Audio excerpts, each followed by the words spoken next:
በአያት መሪ በጣም ቆንጆ የሆነ ቤት ጽድት ያለ ቪላ። ግቢው እንደምታዩት 3 መኪና ያቆማል። ጽድት ያለ ቤት ነው። ጎላጎላ አካባቢ ነው። በካርታ 150 በውስጥ 180 ነው። ግቢው እንደምታዩት ጽድት ያለ ቤት ነው። ከ3 መኪና በላይ ያቆማል። በጥራት የተሰራ ቤት ነው። ሳሎኑ ፈረስ የሚያስጋልብ ነው። በጥራት ጽድት ያለ ልቅም ያለ ቤት ነው። ቀጥታ እቃውን ይዘው የሚገቡበት ቤት ነው። እንደምታዩት ኦፕን ኪችን አለው። ይሄ ኮሪደሩ ነው። የሚያምር ቤት ነው። እዚህ ጋ ዋና መኝታ ቤቱ ነው።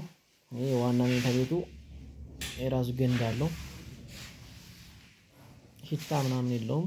ራሱን የቻለ በር አለው። ይሄ የአባወራ መኝታ ይባላል።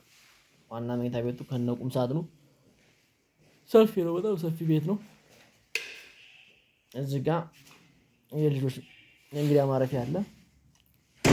2 መኝታ 1 ሽንት ቤት። የልጆች መኝታ ቁም ሳጥን የራሱ አለው።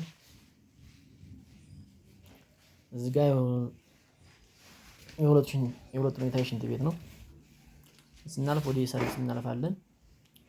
2 ሰርቪስ 1 ኪችን አለው። ኪችኑ እንደምታዩት በጣም ሰፊ ሆነ ኪችን ነው ያለው።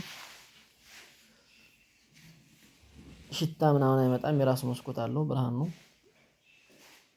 ለምጣድ ቦታም የራሱ የተመቻቸ ቦታ አለው።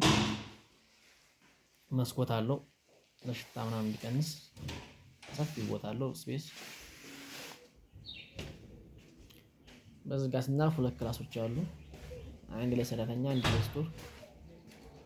የራሱ የራውንድ ቦታ አለው። እዚህ ጋር ውጭ ሽንት ቤት አለች። ጽድት ያለ ግቢው ለራሱ በጣም ሰፊ ነው። ኤንድ ላይ ነው። የሚያምር ቤት